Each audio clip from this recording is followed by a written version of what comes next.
So, you might be a bit sick of these Book of Kells talks now, but just I'll kind of do one more, and because following on from the other ones, depending on some people may be interested, some people might not be, some people might already know this, might not, or they might have thought about it, or they might not have thought about it. There's just a few points to do with religion that I thought it was sort of important to mention, actually, after the last talk. So, with this plate, I did the talk about, I did a little challenge, see if I could fit all the Celtic deities into this picture. And I managed to do it. So I just wanted to say why they might do that. When we've got this Christianity, and when we've got the Celtic, all the different pagan gods. Well, from the perspective of the religion, so I think that the book obviously was meant to be a sort of masterpiece and a very important, valuable item.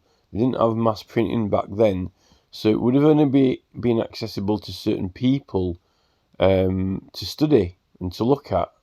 Now, what I think, if you look at the period of 800, when it's attributed to 800, you see we've got the Christianity, right, which is there.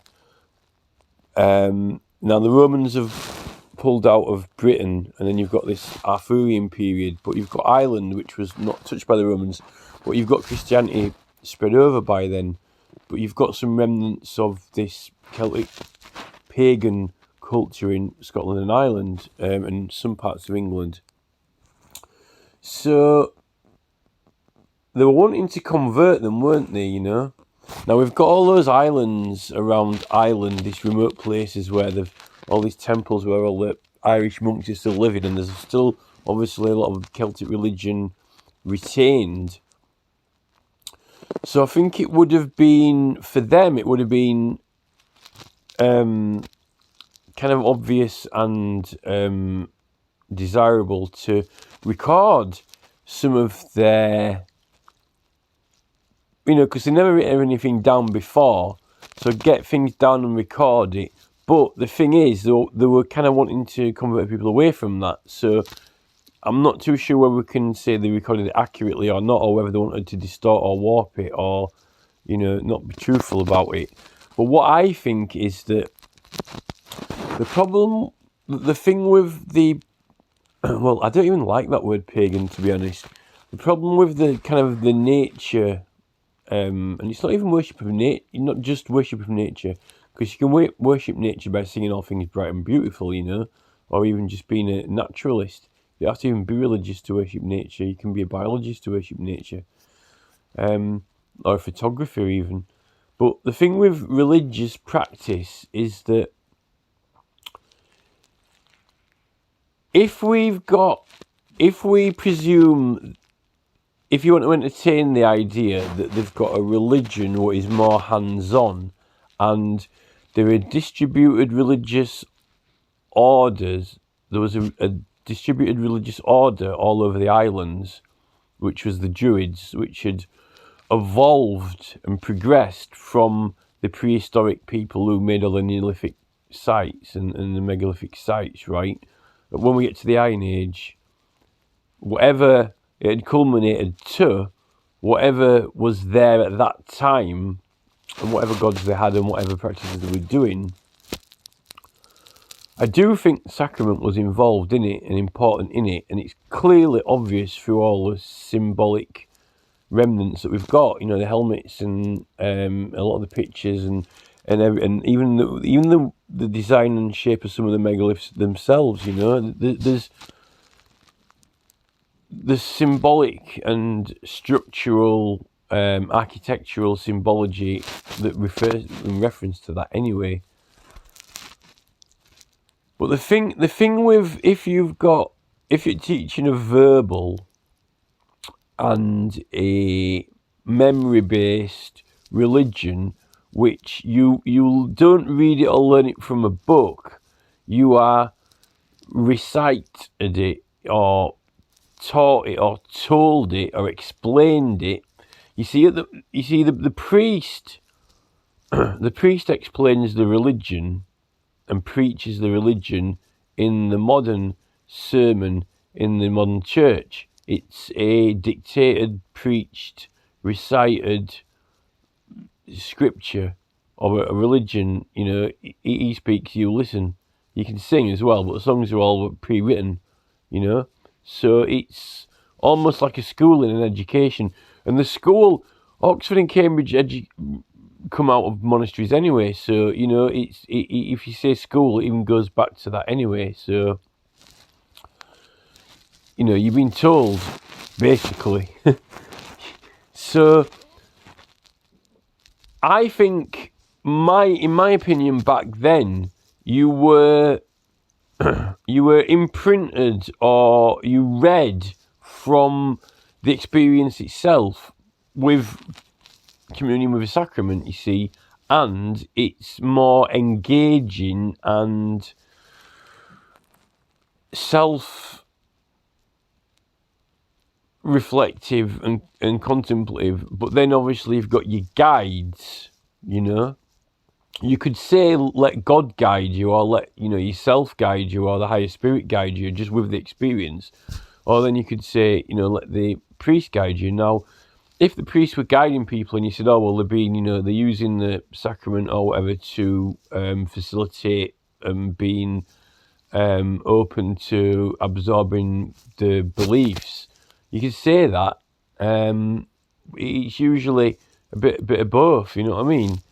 I think that the problem is when we look at all these Celtic gods they've got, there's a lot of it's repetitive. You've got some gods are saying listed to symbolise the same things or repeated things, or they've got different names, but there doesn't seem that much difference in them, or you know what I mean.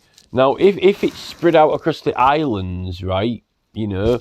The thing when you tell stories and tell tales and this and that, it gets distorted and warped, or you know, a story might get a variation or whatever, you know, or one area might have its own preference to a certain story or a certain, you know, it might have a certain twist to it or a certain, you know, you know. When you go to a different town, it's always got a different character and vibe anyway. You can't avoid that in a different landscape. So if you spreading stories around, and even when you have, you know, even when you used to have regional offices in modern world, you'd always get one in a certain area. It was the same, you know, stuff they're sending out, but it was just arranged a bit differently. You know what I mean? That just happens. So I think this is how we've ended up with a lot of names or duplicate names and things like that. And you know, I think it might add, for the nature of creativity itself is to create and adapt and change. So obviously you naturally would end up getting lots of different deities and different stories and different gods through the process of creation anyway, rather than it being rigid and fixed, you know. And a lot of the gods and things like that usually are embodiments of forces and expressions that we explain, because, like, for example, if you get angry and you can't control yourself and you just do, like that Will Smith incident the other day, you know, they expressed it in, you know, like, you know, I was, you know, the gods took control of me, you know what I mean? It was out of my own control, you know what I mean, or whatever. So it's, why do they express them in human figures? Well, you know, because we identify with humans, you know. Why don't they say, you know, the god was a plant. Well, they say they do have different forms because the gods they say change into a like a bird or into an animal or into a they've got like beast forms or whatever, and then they've got human form. But then they might have a if that god represents harps and lutes and flowers, then maybe it is those things as well. I guess it's kind of a modern sense of explaining that would be like, science fiction is a creative process, and then you come up with an idea for a caricature or an expression in a film, and you end up coming up like with the Terminator, the T-2000 liquid metal, and you can disguise yourself as a pack of cigarettes, But that's the way they thought. They didn't think, and they didn't have minds any different really to thinking how the producer of that film thinks when he conjured up that, He's thought, it's a film, We say, well, what do them gods mean? What's it all about? Well, what the fuck's that film all about? Just ask him, what's T-2000 all about? I don't get it. Is it a man or is it real or pretend or is it a pack of cigarettes or is it a man or whatever? Well, it's a fucking film. Right, okay, we're doing religion, it's gods, right? And back then, that's essentially what religion was, films in your head and, literally with a sacrament is like having a movie in your head. And so, now the thing with putting on, why would you want to? So if you've got all these different, if you have different specializations or different gods that people choose to celebrate or like or prefer, it could even sort of be like liking favorite film stars, really, in a way. But or favorite. Well, I suppose they had theatre and stuff like that. They had real actors and real people, but I mean, TV is like an illuminated projection at the end of the day. In a way, you could kind of say that it was sort of well, it's celebrated, isn't it? Celebrities. That's where the word comes from. That's why I come up with that word, celebrities or whatever. Because I thought it was quite a funny pun. So why put them all into one picture? Because the thing is, even though you've got different expressions, and then when you say, this there's just God and the world, right? In university, right? They don't just go to study the universe. They have, right, biology, right? Why don't university professors say, right, let us study the universe, right? And then, let's come to class. They don't do that, right? They say, right, if you want to study biology, then down the corridor first on the left. If you want to study maths, down the corridor first on the right. Okay? Oh, why have math? Why have biology? Right? You might as well say, why do they have Mars, the god of war? Why did they have, whatever, Sinunuos? Why did they have, Badger? Why did they have Danu? Right? To say that, right, you might as well fucking say, why have maths? Why have English? Why have science? Right? Because these gods have got the gods of certain forces and certain attributes of existence or the human experience, and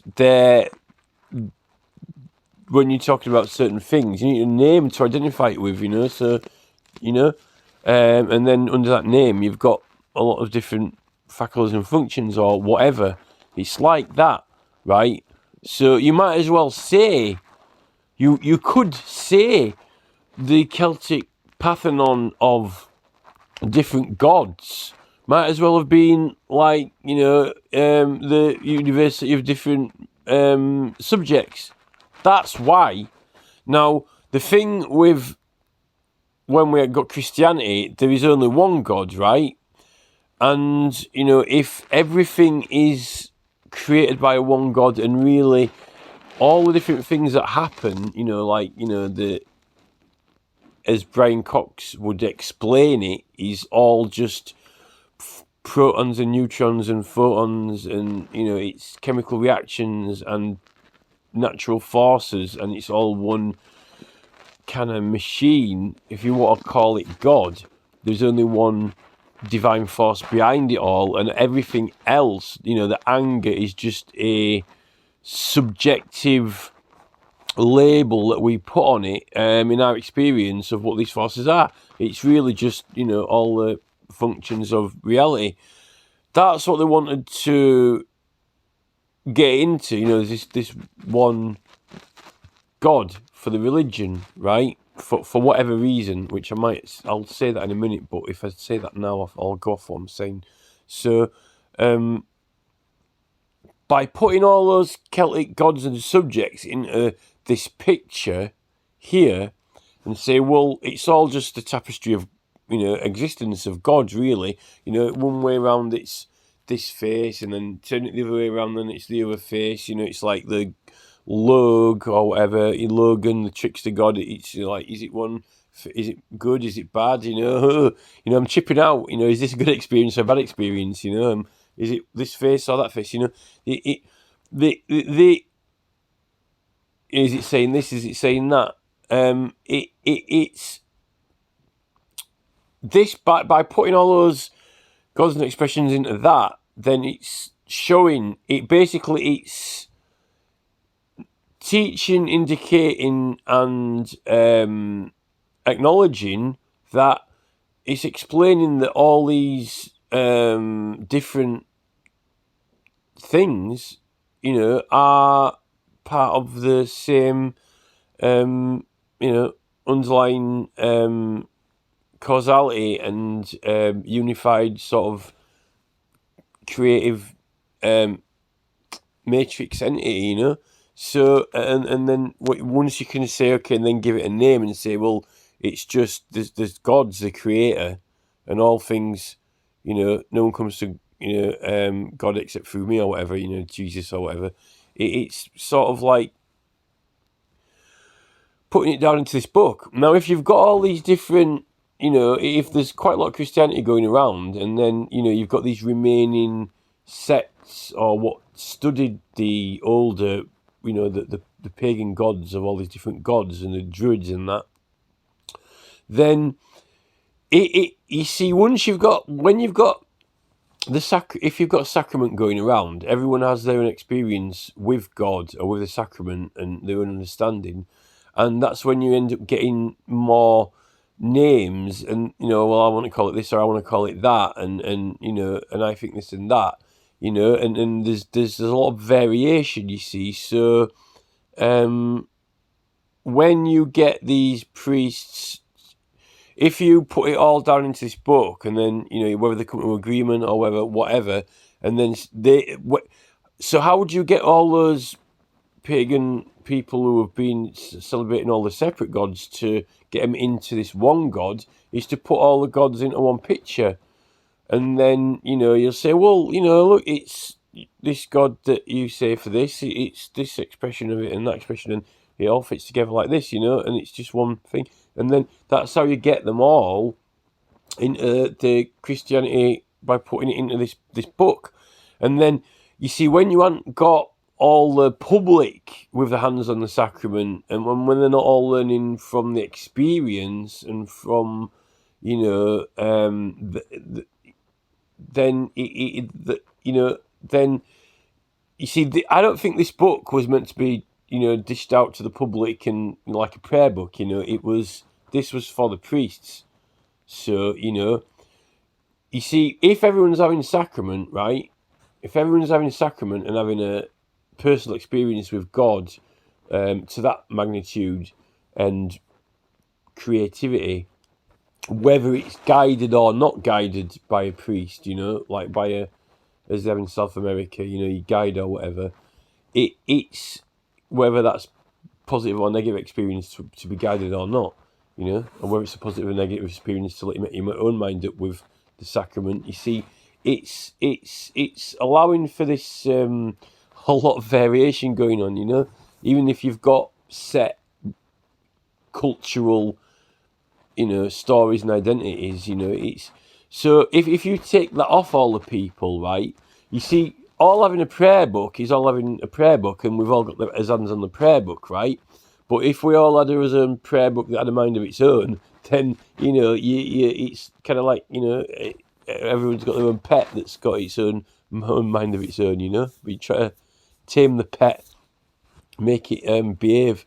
So, take the sacrament off everyone, right? And then if only the priests have the sacrament, right? Then what happens is you've withdrawn the sacrament from use within the population, and you knock it back to only the priests.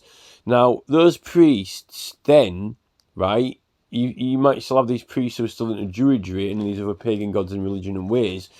So then they're only the ones now who have it. Now, if you engage those guys with this model now, then you are getting them to understand it in context of the big picture under one God and not theirs, and that's why you would incorporate all into this, and that's why they will be having that experience and getting their hands on this book. And then the next step is that they don't likely even bother having the actual sacrament, whether they do or not anymore in the Christian religion. We don't know what they get up to at Pope, in the Pope Mobile or at Pope headquarters. Ask Chris Hedges. He is an ordained priest. So, there are many female ordained priests as well. I haven't been to modern preschool or college. There is one near here. I've been inside it, actually, because I've been there for work. I had to go there a couple of times. So, they have other practices, and, they're meant to do exorcisms and all stuff like that in the Catholic Church. I'm not saying they don't do some juju stuff, some kind of very spiritual, real stuff.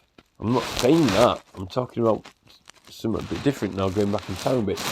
And there are other things as well besides this sacrament within that religion. I'm not saying that is the only sacrament. There are other ones, but I'm talking about this bit of it. So, well,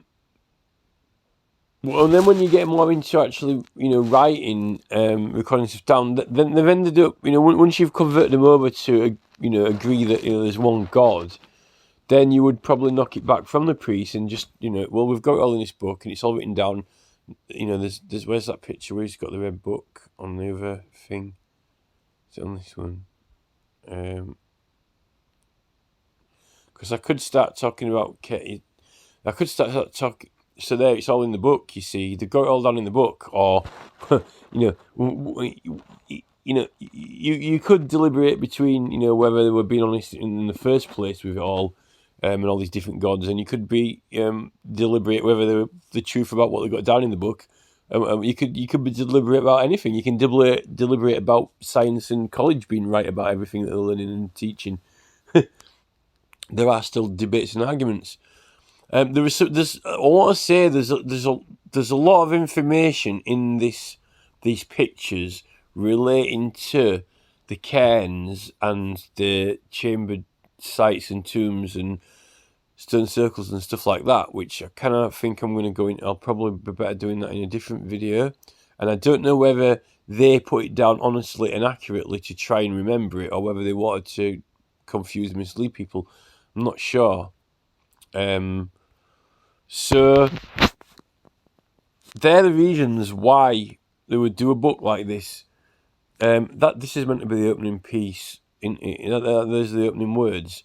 It's like the chamber, like being born, birth in the chamber, isn't it? Like the first, it's like in the beginning was the word, kind of like that, isn't it? Which makes me think, the last place where the beginning is going to be in a burial chamber when you're dying or when you're dead. So, oh no, they're all burial chambers, Well, isn't the burial chamber at the end, This is the end, my faithful friend, the end.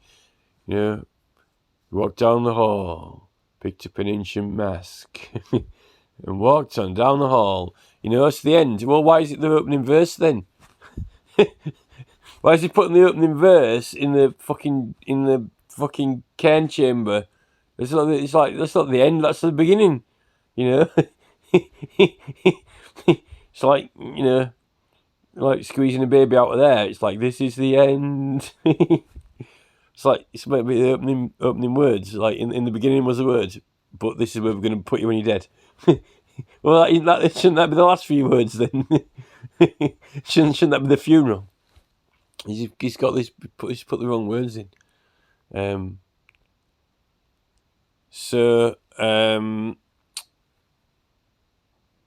Oh yeah, what else did I want to say? And I wanted to say. So Caesar. The thing is, right? Look, they didn't want to be any religions. The Roman Empire didn't want the religions to be in control and power, right? They didn't want Christianity to be in power. They weren't even letting them have Christianity, or they didn't want them to have the Druids. They wanted to sell gold, minerals, and shift loads of ampules of wine and make a load of cash. Basically, Wall Street. They wanted to make a massive load of money, and they didn't really want the religion to be in control and power. Mainly because religions usually are about, well, you know, clearly the empire was about power if they wanted to be in control. You say, well, religions are about power. Well, they say, well, why didn't if religions are about power, why didn't they say, oh yeah, come on in, you're in. If religions were about power, why won't the Roman Empire saying, oh yeah, that's great, we'll have that, the thing with religions is they're usually about sharing and kindness and love, and sharing and kindness and love usually is not profitable. If you say they're not about sharing and kindness and love, they're only about domination and power, well, why didn't the Roman Empire say, all right, we'll have it straight away, get the Druids in, because the Roman Empire clearly, by making mass coinage and wanting to get ingots of many different ores and minerals, profit was on the menu. Business and profit was on the menu, right? So don't tell me that, they were about control and power, but they were about profit and business. And you might say, well, they had all these freedoms, the Roman Empire was free empire and all this and that, bollocks. They wanted to do business. So it was free in a certain way, supposedly it was, laid back and all this and that with sexual things and all this, but they had loads of diseases and stuff. And I don't think, our concept of slavery and this or that is, I don't really want to talk about that because I think that it's kind of a different time back then and the world was a different place in context to that, but not in business. Business is always the same, like when you make money. So they didn't want the religions in at that stage. They had their own gods and they had their own religions that existed, but some of them were illegal and they weren't the dominating ruling power or force, so we're told, right? Business was on the menu, so they go into Gaul and take over Gaul, don't get into Germany, and they come over here, right? And then they're wanting to get rid of the Druids. That's what's meant to be on the agenda, right?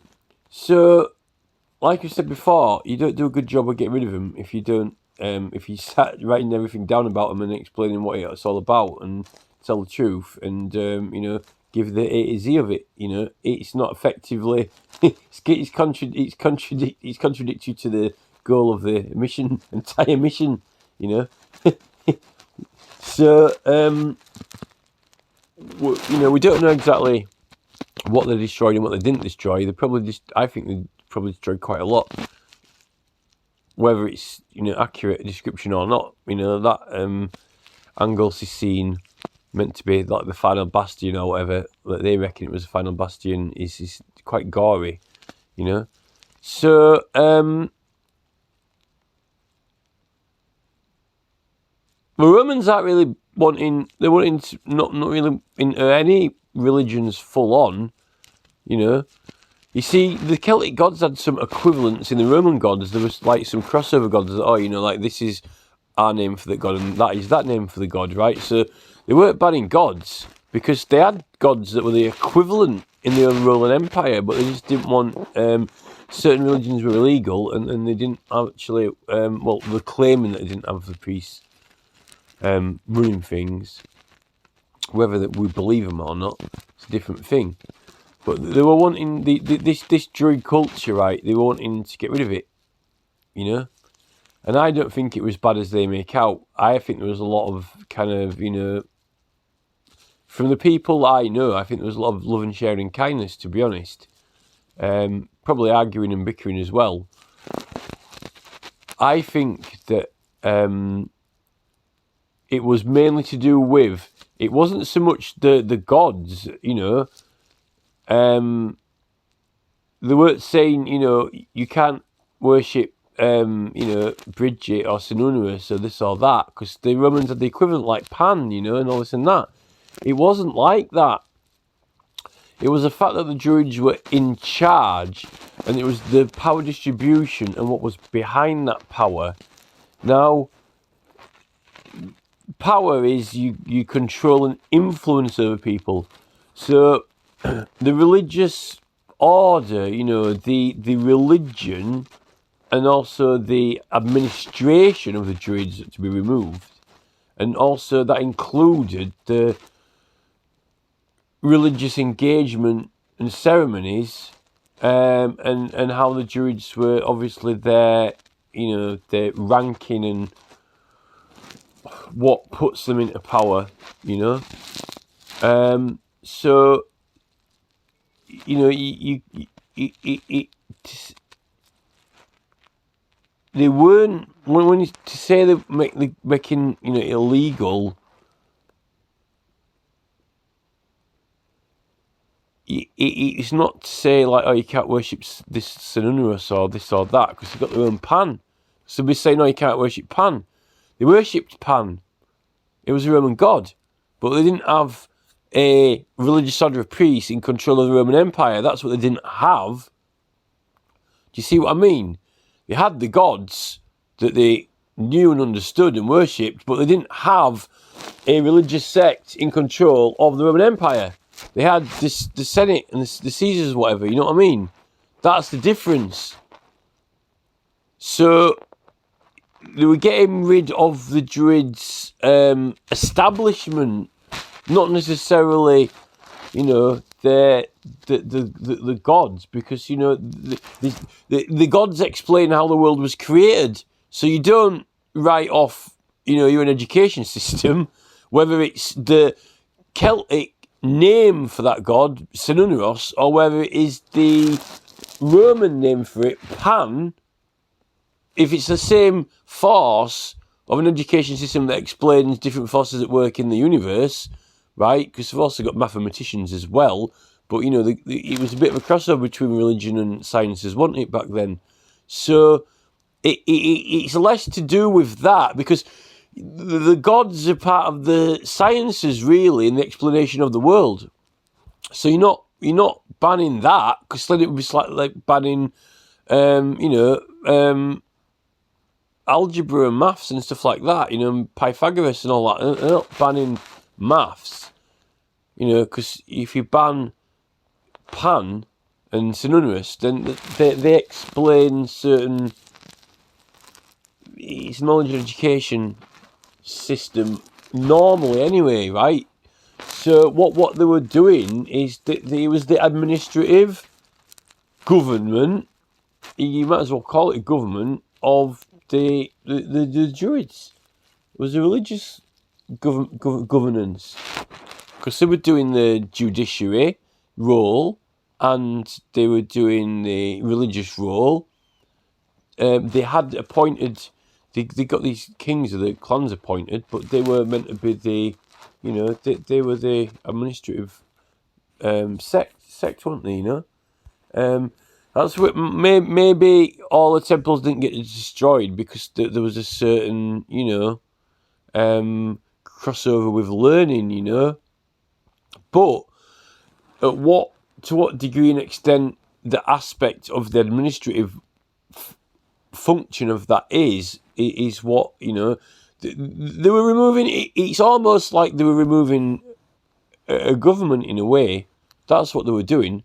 They were removing the government and saying, right, because then you had the governor, didn't you? You had the, you know, the general of the army and the governors are then in control, and they're all client states under there.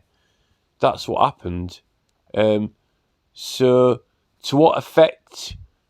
Maybe they burned a few sites. Maybe they, to get those, druids out there and people not doing what they say, But you've, like I said, you've still got these other gods and stuff. So then, obviously, the Romans have got their own gods, but different names for them. So that's kind of more of a bit of an insight into it. And then I think that, obviously, then you've got another 400 years then. So it's, if the Romans have got their own gods, but then you've got this Christianity taking off then. Something happened then when the Romans come in, then you got something kicking off back over there. Then you've got this Christianity, Jesus, right? And then you've got that is sort of taking off. And that is happening. But then the Romans end up getting attacked and pull out. And then you're sort of left with Ireland and Scotland that have still got the names of the gods and study and understanding, education system under that terminology, and a little pockets of this old pockets of that Parthenon religion that used to be in charge of administrating the whole realm, but now it's not. The Romans are, but it still was an administrative body in Ireland and Scotland somewhat, but the Romans were obviously trying to expand until they pulled out. So almost you've got a pockets of the old administration and then a bit of a crossover between the gods and religion, and then you get this other this Christianity spreading, and then what we get is this kind of melting together, which is when we get into the 800s. Then through this Arthurian period, you get in this when it's kind of melting together, right? And that is when it's melting together. It's melting together in the sense and through the perspective and understanding the position of this is our education system. Because that's what, we didn't have Oxford and Cambridge, did we? Oxford was monastery. The monks were the educators and academics and schooling of the subjects. I'm not too sure it figures in for maths, but they had your astronomy and stargazing. You see, in Greek, you had mathematicians who were mathematicians, and you could have priests who were priests. But in a way, a mathematician sort of is a branch of study. The gods and religion was a branch of study as far as they were concerned. Do you know what I mean? The divine motions and forces. And then you've got doctors and stuff. It's you see, when you look at the old mathematicians, they wore robes, almost look clerical. So, but that's just the style of the part of the world. So, the religion is the education system. The sciences. I know you know that, but it's just the fact of. So you've got the old terms and meanings of the sciences, who used to be the government, kind of, and then you've got this new wave religion, and that was under the Roman Empire, but the new administration that took over has pulled out, right? And then you've suddenly fallen back to these separate rulers who were under a big entity, and then they're not anymore, right? But they're not under. They were used to be under the Druids, didn't they? But then they're not under the Druids anymore because the Romans have pulled out. But they have. So what religious people did they? What religion was going on in Britain, in Europe? The main part was this kind of Christianity. But what was the Christianity? it had been all when it was coming up through Gaul, you know, and spreading everywhere. It had surely been melting all the time, you know, and they'd been sort of comparing and putting it together. And I think this illustrates how they saw the. It illustrates how they could put all the gods into this, you know, all expressions of the one God. And really what you're doing then, ultimately, if you're putting all these different gods that represent and are specialising in different aspects of nature and different emotions or different forces that take hold of us, which each has its own respective field of study, ultimately it's the universal map, isn't it? It's clearly the universal. I mean, it's the universal model. And if you've got the universal model, you've got a university. Trinity College, anyway, isn't it? I mean, so when you get Oxford, when you get Oxford established, it's ultimately the school and college of everything, isn't it? And then, you know, although why have church? Well, it was a church. You know, you might say, well, that's a school. Like churches are for preaching religion. Well, I say, well, you know, you went to school at the church. You went to school. You did study at the church. You didn't study at school. So, and it's funny that it's actually like, you know, you can see the skull. I've forgotten the words. There aren't any words on there. So, and then you're into Oxford and Cambridge then, aren't you? That's where you're at with it. You're sort of at the Oxford and Cambridge level, and then you've got all the monasteries kicking off. So, but at that stage then, now you see, you've fallen back to kings. You don't have Druids administrative body in charge. So you've got Pope.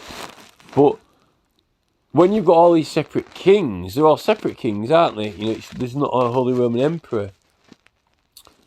So the priest order that was reminiscent in Ireland and Scotland used to be the administrative force,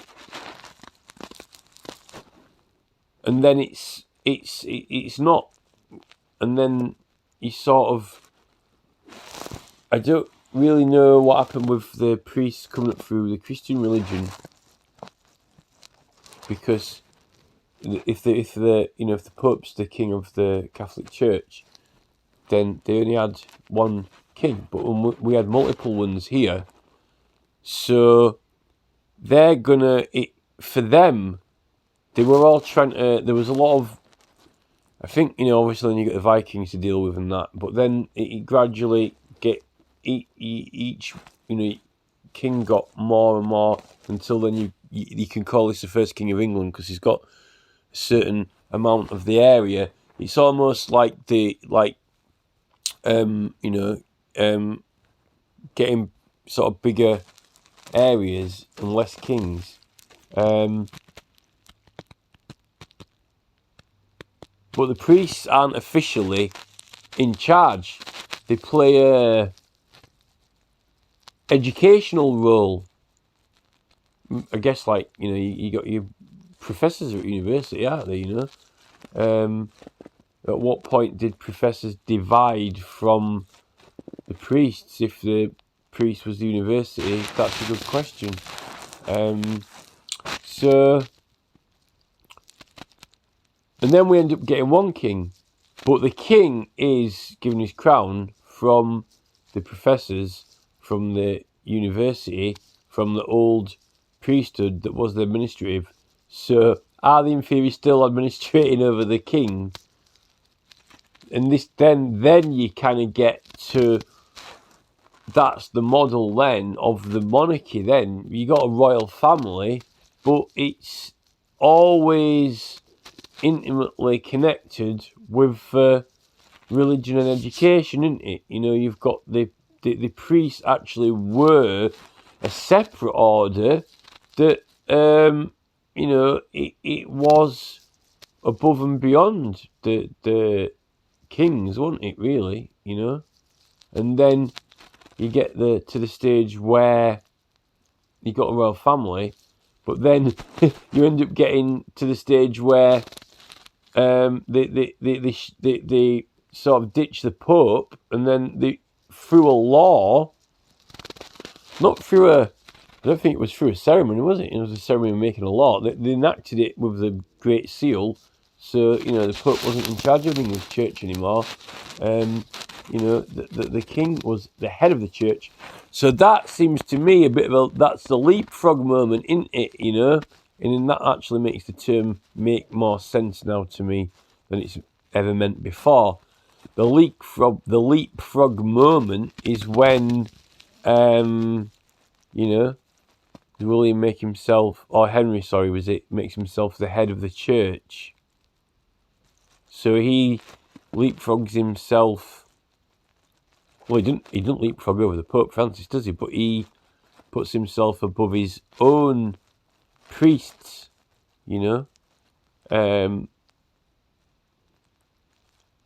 that moment there, supposedly, you get a king who, is that the first time other than Caesar where the king goes above the religious order, because other than that, there's only really Holy Roman Emperor, really, isn't there, who was above everything, except when Constantine, and then you get the Pope, which is the Vatican's got its own sort of jurisdiction, hasn't it, and its own sovereignty. So why did I have to explain all that? Well, because I think because it's important to get into context. I think why would they have all these different gods? So at the end of the day, they're just all the different subjects. I think this is the different subjects, and it's just and everyone was. And if they all represent the different subjects and areas of knowledge and study of how it makes sense of the world, and everyone was hands-on engaged with it, then surely everyone was having the capacity and potential to have the same insight and understanding as the priests, But when you take that away from all the people and only have the priests, then the priests are getting some insights and understanding that everyone else is not getting. And then if you take it away from the priests, and only have it in a book, then, it's hearsay. You can only, convey it to the degree of what you can give through sermons and lectures, And it's a shame, I think, because, there's a lot of important insights to be gleaned, but the Christian movement did not want that, and I think it's to do with the reason why the Romans want to stamp out the Druid culture, because it wasn't to do with the education of the subjects per se. It was to do with the power and authority issues around that, and to do with control and power. That's why. And the thing is, I think that, every human being, every human living creature is the culmination of their ancestors. Not talking about myself here, I'm talking about everyone. You are everything that your ancestors have done and been up to this moment in time. All the successes and failures, all the knowledge and learning, and all evolution of your own ancestors, whoever they are, is you, right? And if you have a religious experience with something, a sacrament, that happens to connect you with your own biology and yourself and your own mind, then why would it be, if you can't trust, if you can't trust that everything that it's a miracle that we're still alive. If you can't trust that your own parents and grandparents and family through the entire history of the planet, if you can't trust what every single thing they've done and been through to be you, right? And if you can't take something or have something, and then if your natural cognitive faculties, intelligence, intuition and genetic biology is not granted the it's not granted the capacity or trust to be relied upon, in these sort of experiences, then how the fuck did we get this? How is it we're still here? You know what I mean? That's the thing. But unfortunately, people like Boris Johnson, and this is where I will want to get to with this, people like Boris Johnson and Jacob Rees-Mogg believes that everything that Jacob Rees-Mogg's ancestors and, family through the entire generations of the planet and Boris's, now, those are the guys who, his molecular biology and cognitive faculties of the human breathing creature are the ones that we should all be, his Mogg and Boris are the prime minister, the primates of the English Empire. We shall consult the oracles. Your oracles, not trustworthy enough. And now you can't even vote unless you buy a passport. Your own oracle's not even trustworthy enough now to vote. You can't have a vote unless you pay £75. Your oracle's worth, your own divine insight and oracle is worth the vote if you pay £75, which to me is a bit more Roman Empire. We're here for the money. We're here for the gold. We're here for the commerce. We're here for £75. And then you can have a say. Other than that, we're not interested what your fucking leptons and protons and leptons and neutrons are fucking saying, or your dreams are dreaming. Rees-Mogg's the one. Moggy and Boris are the ones who are going to be dreaming. I dream of Genie. I dream of skyscrapers and holidays to Bora Bora, meetings in shirts and ties, cheese sandwiches, packed lunches, jumping out of planes in, Union Jack boxer shorts. It's quite funny that, Rees-Mogg wants everyone to go to sleep at night into their bear cave and dream of Moggy sat in a chair with his sock suspenders on display, legs crossed, polishing his spectacles on Jonathan fucking Ross, telling you, giving you the divine insight. That's Rees-Mogg's dream. and Boris's dream is, that you're laid in bed, and instead of, when you fall out of bed, when you have that dream, when you just like kind of turn over and you go, whoa, and you're just falling out of bed, Boris wants you to dream that you're Boris falling out of bed in a pair of Union Jack boxer shorts, as if you jumped out of a plane or something. I'm Boris, I'm falling in Union Jack boxer shorts with a frozen kipper. Woo! I'm Boris. Yippee! And then you hit the floor, get up, look in the mirror and look down and go, fuck me, I am Boris, look at this fucking gut, look at the ripples, do a shuffle in the mirror, woo, wake up from that dream, do you know what I mean? I'm turning into Boris.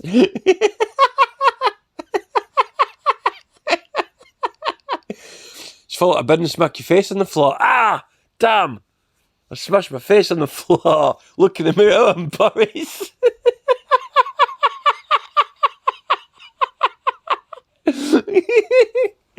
So, we're not to be granted, we are, our own divine oracles now are not trustworthy. We've to read from the book, We've to read, it's all about the book.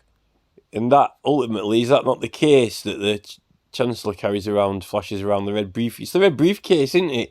I think that's the red briefcase. Is that not like is that the red box? I think that's the red box, isn't it? It's not really got the gospel in it, actually. It's got your £75 in it. Oh, there's my passport there. Oh no, we haven't got a red passport anymore. They've made it black, haven't they? I think we might have to change the book of Kells and make it into a black book, the Bible, maybe. Maybe that's what Pretty Patel wanted to do. Maybe she wanted to give the Archbishop of Canterbury a message. He's got a black and gold passport. Look, he's coming. He's coming now. Look, here's my £75. Can I vote, please? He's coming to vote. Look, there's Boris up there. Look, he's got blonde hair.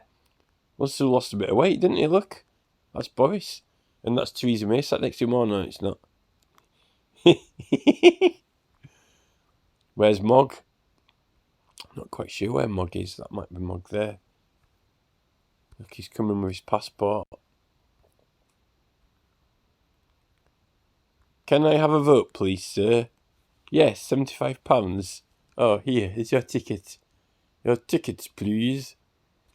So, yeah.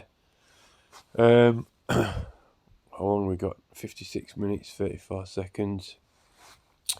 So, what was the other thing that I wanted to talk about? So, for the Book of Kells, so what other people have been inspired by it? Well, you might know this one, because this is my favourite. So, if you have already made this connection and already knew this, then this is not relevant to you. But if you don't and are interested,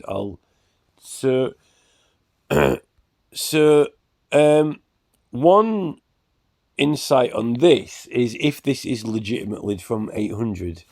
They used to drive around ride around on carts and stuff. They did have wheels back then, medieval times. So, it's not entirely out of the question that they wouldn't actually have fantasies and ideas and imaginations about future technological devices, particularly when they're inventing windmills, which is a mechanical building, and water wheels, and things like that. Surely, therefore, they would have had a dream or vision about maybe in riding around on a cart. He might have thought, what happens if it doesn't need a horse? Because if it's going down the hill and it's going by itself, you don't need a horse. And then when the wheels are going round, and then if he puts his hand on it and then pushes it with his hand, kind of a little bit like when people use a wheelchair and go like that and keep going move with the hand. Maybe he could have kind of envisioned some sort of crazy futuristic lever out of wood or something. So there's no doubt they were having visions about, vehicles, really.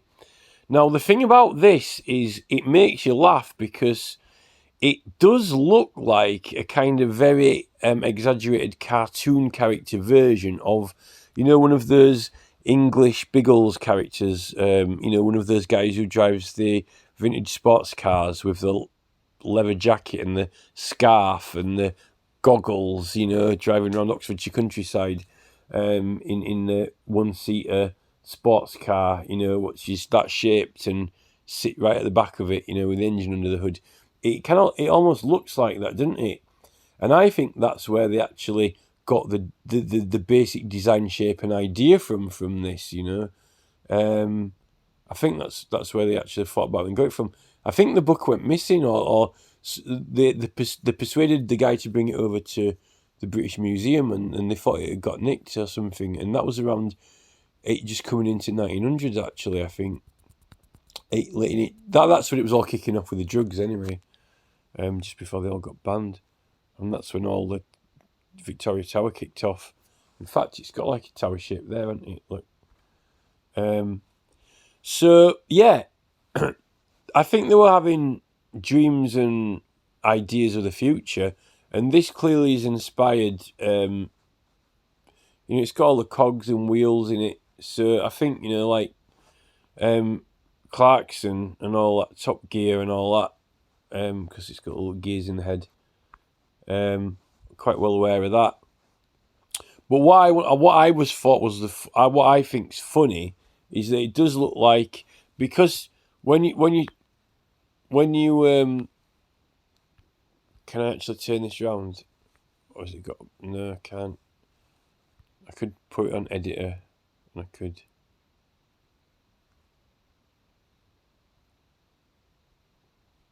turn it round.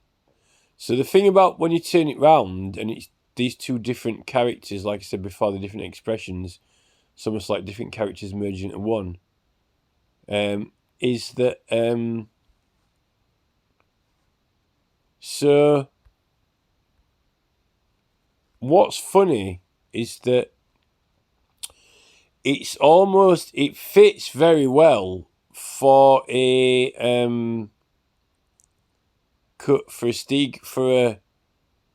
for these two guys, for Rod Steiger, James Coburn, and that's because you see he's got this beard. He's got this beard and this. You see, Sergio Leone went for this really square-shaped hat,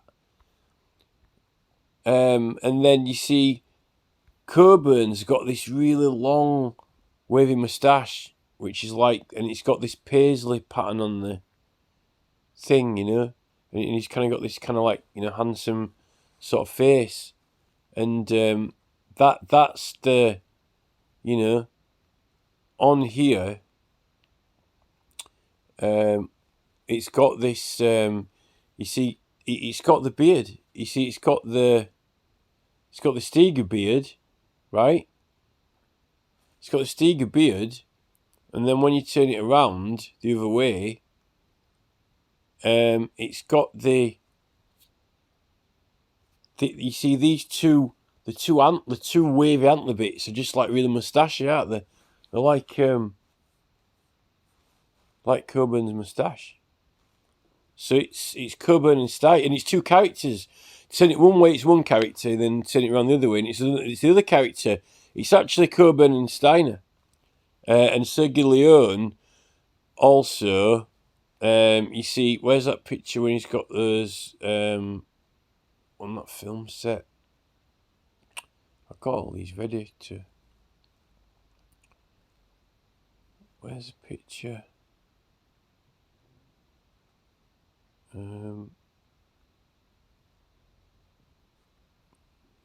Where's the one I wanted to put when he was on the film set?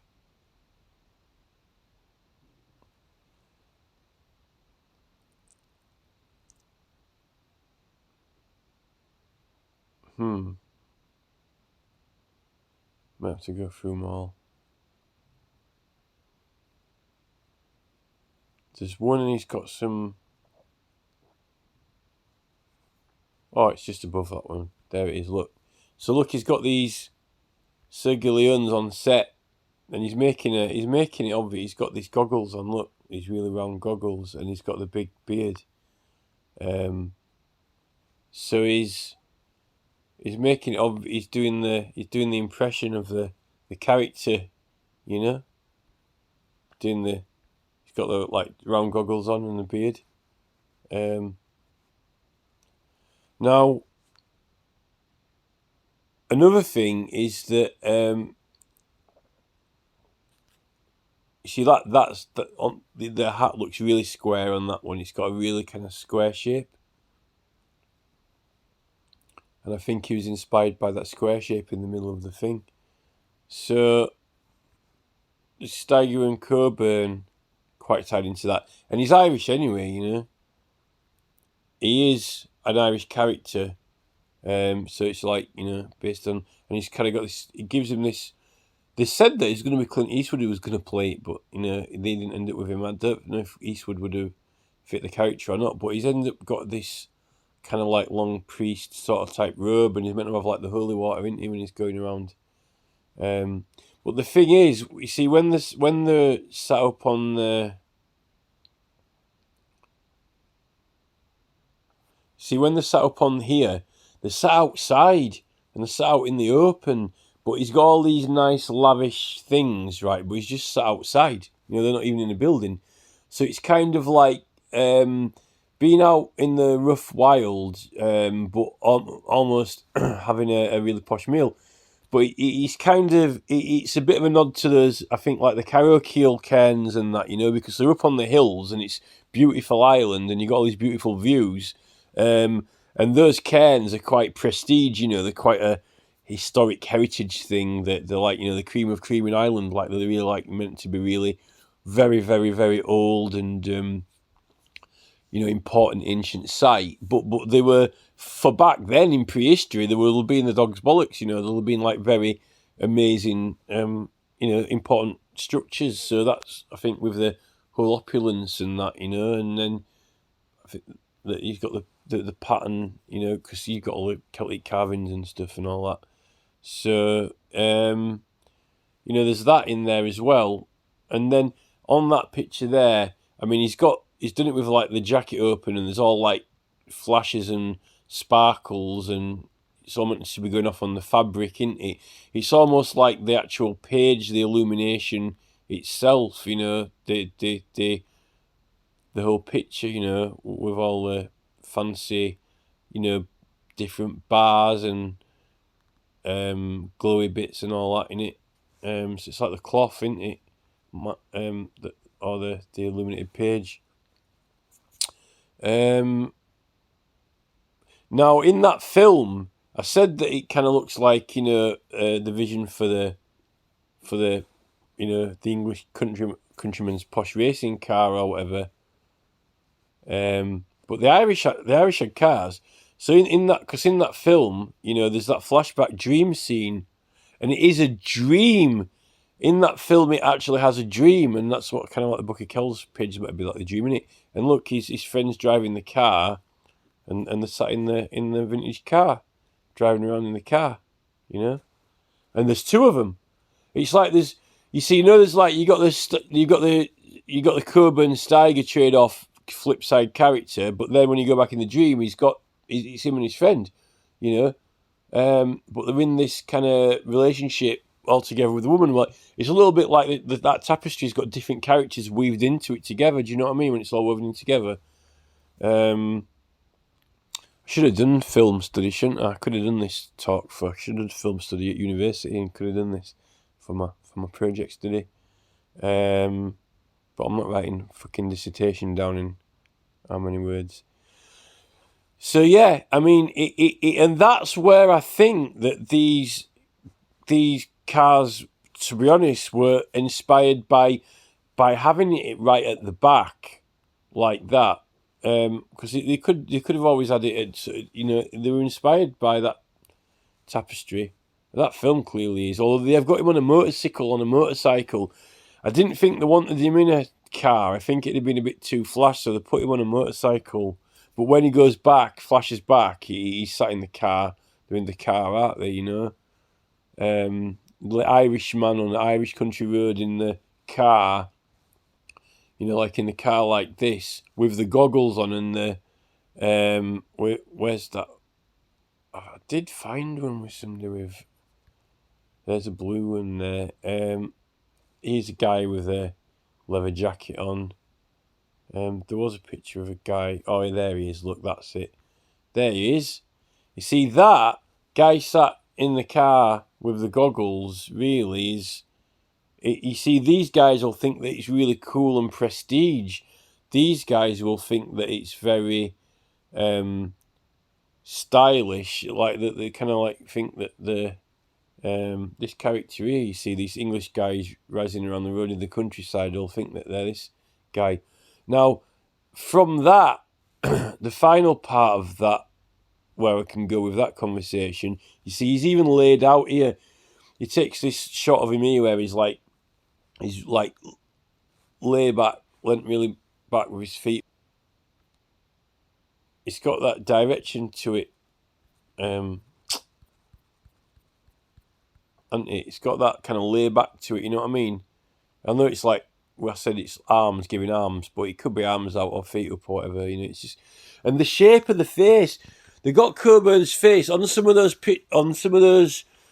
photos. He's got this really kind of like beautiful shaped face. Well, when you have it with when you have it the other way around, when you have this the way around with the have it with the antlers up at the top with all the dream stuff above it, and his face is narrow at the bottom, not the Stiga way around, the other way around.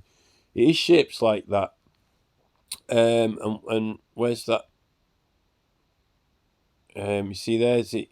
You see his chin does go in like that. There's one that it was one of the earlier photos that I got out when I first showed you. Which one is it now?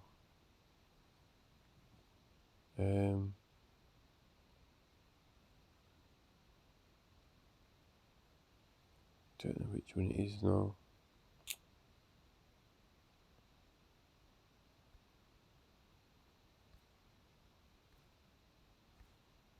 Not that one. That's the fire over there. Oh, that one there. You see, look. If you look at if you look there, it angles right back in, doesn't it? Underneath. Do you know what I mean? You've got these angles, right, coming right back down at the bottom, like go straight in at the bottom, which is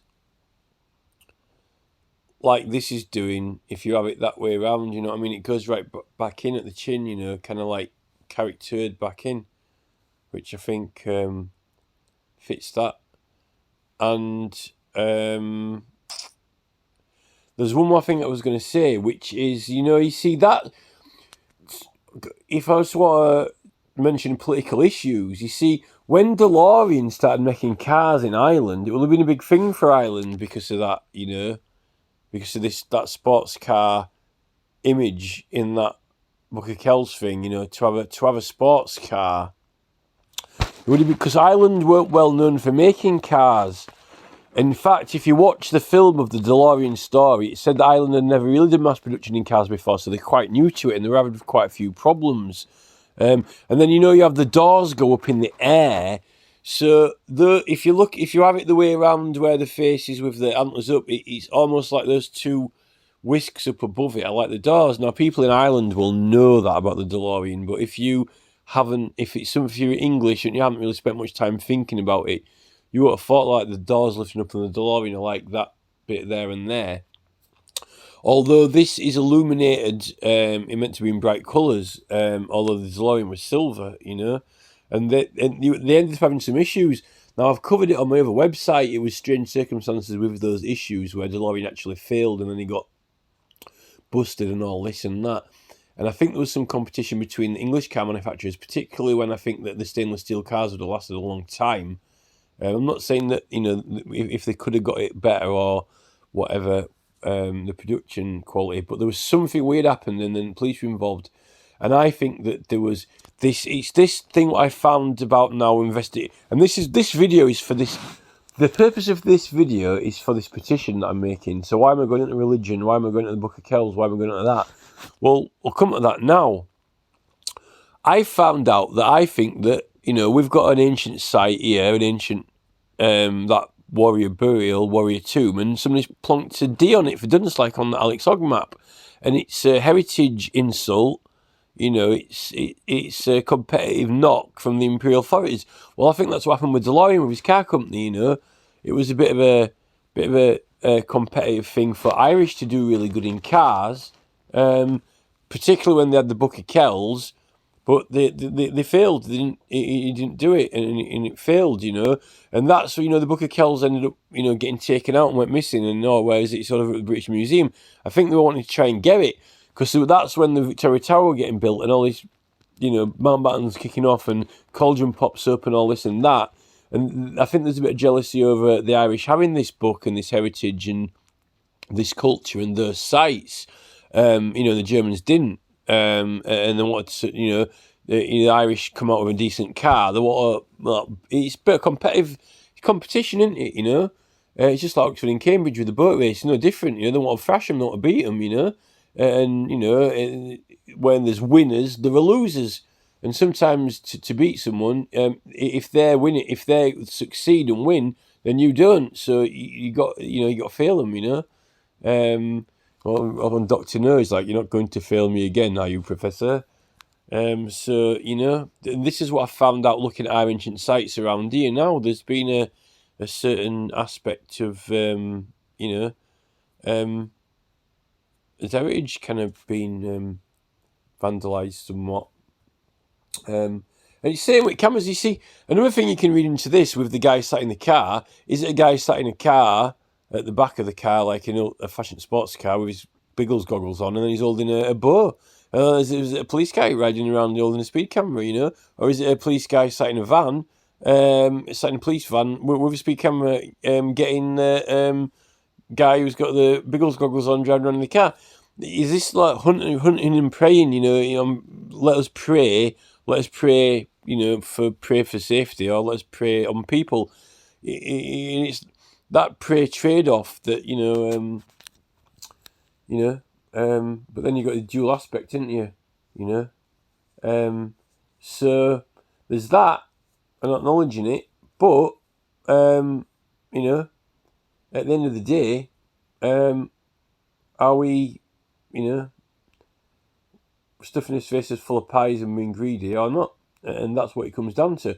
And the Tories want us, they're like the Roman Empire, they're in it for the money, and I think it was a good example before with the book, is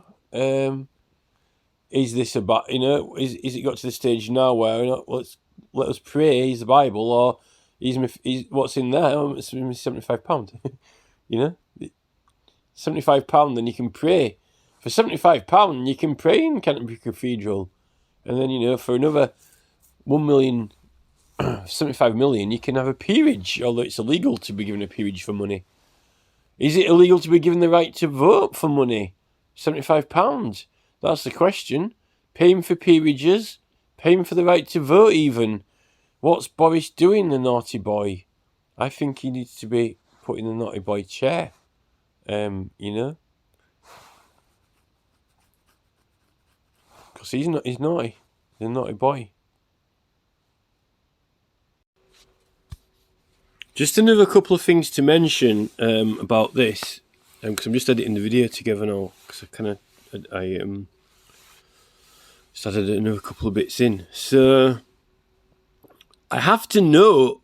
I mean, I'm not saying this. Anyone sat down at a table and planned this and thought about it, but it's unusual and significant and worth noting that it's funny that when you think about Castle Hill, the site itself, and if you look at this diagram, and if it was some sort of reach out from Ireland to England, and because obviously the religious order was travelling around, even at the 800s, Christianity was spreading, they travelled from monastery to monastery. It's an established order across the whole islands, isn't it? Now, if you do take into account that it is almost like him sort of putting his arms over, making a long barrow shape, or covering it up, or just, making that shape,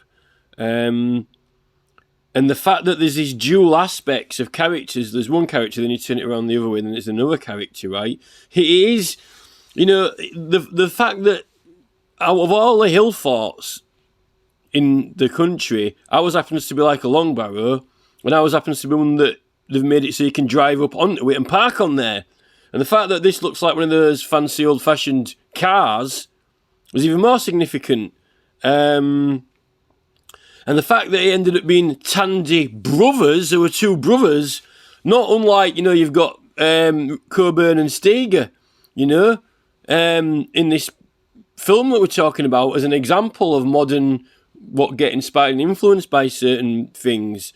These two characters on there, and then when you add that to the whole, if our area has been targeted, for a bit of, in one way they're building the Emblem Arm mast, an Imperial chemical thing, but then they're ruining the actual site itself, rubbishing it in a way. And the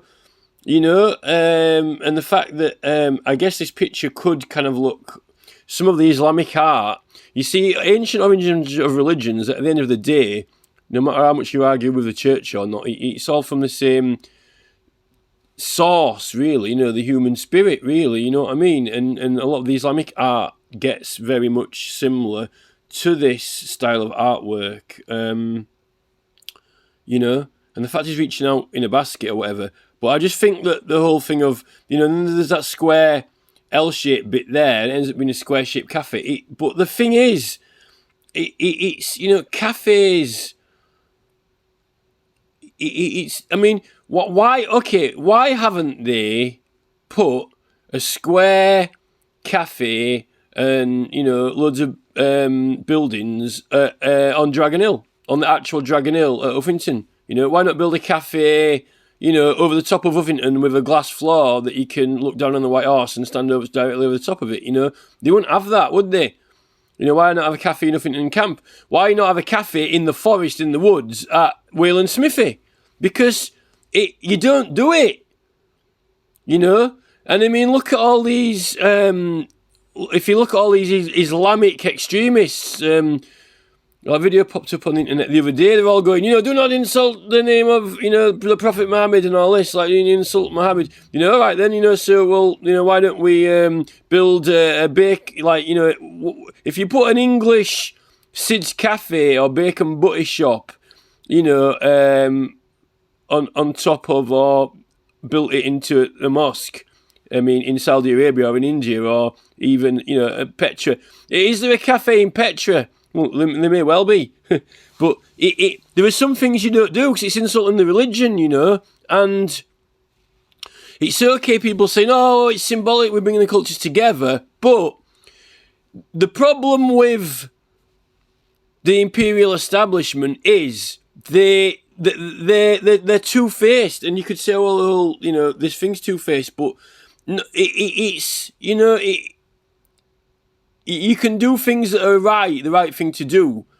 And when you've got heritage sites that are really old, the whole point is to go and see it and in its, you know, context, you know. Look at what they've done in France, right? With that cave in France, they found all that ancient cave art, right? They're not even letting people go in there, only scientists, because when you breathe, it goes, well, apparently grows mold on the walls or whatever, right? So this laser scanned the whole thing and built an exact replica of the entire cave system, you know, every single detail copied, and then built it at another location. So you can go into it, but it's just a copy of it. And only scientists can go into the actual site, you know. It wouldn't have been as bad if they'd have done that here, you know. But, you know, build the entire replica hill. You know, why don't they build one up at Skelman Fort, you know, and next to that new Castle Hill photograph exhibition that Sean's got on there, and why don't they build the Tandy's replica Massive Giant Long Wire and bang a cafe on that? You know, why not do that? It's... But at the end of the day, what it comes down to is there are already cafes everywhere. You know, there is only one county that has these ancient sites that are these ones. The fact is, we have got cafes coming out of us eyeballs. There are cafes everywhere. There's cafes in the village, there's cafes in Honley, there's cafes, you know, you can get something to eat at the Golden Cock, at Farnley Tyres. You can get something to eat, which is only just like, you know, in walking distance. That's the point. There are too many cafes anyway. That is what the point is. More even than these other aspects. Even if they want even these other aspects, there's already too many cafes. You know, that's what the point is. You know, even to do with the other things with the film and that, which I think is significant and relevant. The iconography in it, if you're aware of it or not. I think someone is or was. Why aren't they opening Emily Moore Mast up? Why aren't they building a staircase around the outside of Emily Moore Mast if you can't go inside it? Why not just build an access pathway that's, you know, sectioned off so you don't go into the Emblem or Mast, you know, you don't enter the television company's site. Why don't you put a public footpath through their land, right? Which, you know, with security there and cameras, so, you know, you can't run off and go into the television broadcasting part of it. And then build a staircase right up the outside of Emblem or Mast, or around the outside, all the way up, it's strong enough. It would only be light. It wouldn't weigh anything. It wouldn't add much extra weight to it if it was sort of spiraled up. And then people can walk up. People who like thrills, all these people who do base jumping and all weird stuff like that. But it could be encased in, in plastic or not glass, smashed glass, but like that resistant, transparent thing you could put all the way around it, all the way up, and people could go for a long walk up there to see and get a feel from going right up there. Could even have a cafe at the top. You don't even have to go inside that viewpoint that Aquiva have got anyway. You could just go to the bit underneath it or whatever, and then we could walk back down again. So many people at a time, so it doesn't overdo the weight thing. I'm pretty sure it can take, a staircase or something around it. It's only light. It could be out of lightweight materials and fastened on really strong to the sides. An architect could design that. That'd be something, and people could get, if they want to really go up in the world, that's going up in the world. But banging that mast there and saying the public aren't allowed in is more imperial, And then this is the thing, yeah. The thing is, right, with, people are saying, oh, well, right, with the psychedelics, you get some people saying, oh, that they're just worthless and worth nothing, mushrooms, you might as well say, oh, they were just getting them, right, there's 2 points. Either A, those mushrooms are important to that culture, right, or B, they aren't, right, and with all the helmet shape and iconography, and then you've got the Tassili art, and then you've got the, all the items that are dug up with pictures of it on, right, they are significant, right? So, A or B, are they significant or not? And when they are significant, you say, well, is it really an actual anything to do with religious sacrament properly, or was it they're just getting them drunk on them instead of alcohol, so a way to manipulate them and control them, And you say, oh, that's the reason why not to have it legal, because it's not even important or relevant, right? So, but what about TV screens and Mark Zuckerberg's new goggles, Okay, then we're not going to have psychedelics to trick people out and take control of them. It wasn't an important religious sacrament at all whatsoever. It's got no significance or bearing to the religion of mankind whatsoever. It was just something that, if they did draw pictures of it, it was just to get them drunk so they could control them more. Well, what is a glowing up TV screen in the phone that I've got in my hand now? What is Mark Zuckerberg wanting to do with the goggles? What is TV doing with celebrities beaming out on TV and radio transmitters to all his minds from central money controlling organisations that are out to make a profit out of us and with detrimental effects to his health? You might as well say, is actual television any better or worse for us than psychedelics for entertainment? And this is why we've got to the subject of Mark Zuckerberg and what he's about to do, releasing these Ray-Bans to the whole world, and what influence he's going to have. You might as well say, well, why are psychedelics illegal? If psychedelics were legal, are psychedelics going to do as much harm as what potentially, if misguided and in the wrong hands, what Zuckerberg's going to do to the entire human race? Do you trust Facebook and Nick Clegg and Mark Zuckerberg with your consciousness and the entire evolution of the planet, or do you trust your own biology and your own, ancestors' heritage that culminated to you? I'm not talking about me, I'm talking about you. Do you trust you and your mind and your capacity combined with these religious sacraments, if they are significant? Do you trust your own advice and your own capacity to interact with these things, if they are significant, if we're saying they're significant, right? Or do you rather just, Mark Zuckerberg? Well, some people would say, oh, maybe I'll trust Zuckerberg. Well, well, that's up to you if we get the vote on it. But, who's to say that, the votes aren't being rigged if it's online and all that? So there are issues, with it. There are a lot of issues. And it is significant to the whole stage where we're at now with these goggles being put over his eyes, That's the stage what it's got to now. I think it's seriously important. So, there are lots of factors that come into it. I think that's everything I wanted to mention now. I don't forget out. So, Yeah, I do think this is important to Castle Hill site in the shape of the Long Barrows, and the what's going on there. It is important, and the fact is that this is meant to be Irish, heritage and culture, Irish art, which ultimately is the whole of the British Isles was at one stage that culture. So there are different cultures kind of overlapping and merging. There's no doubt about that. But when it comes to cafes and things like that, it's all, we're already getting to a stage now where people are starting to seriously complain about building developments encroaching on their areas. And there are lots of people now, the reason they're not going to help you and they won't sign your petitions is because they say nobody helped them. Nobody helped us when we were getting his visual access restricted. His visual access to the countryside, which was what gave the value to his property, and then someone's built something in front of it, so I'm not going to help you. So what that's creating is, let's create a community of people who won't help each other out because nobody helped them. And then you get, sort of village idiot sort of mentality, which is not productive. And this is what's happening with all the blocking that Facebook introduced. Oh yeah, if you don't like something, just block it. Well, then you go hee hee hee hee. They won't be getting a massive community uprising against our political party together. It's there are places down south where the powers that be currently have been protecting and nurturing beautiful places.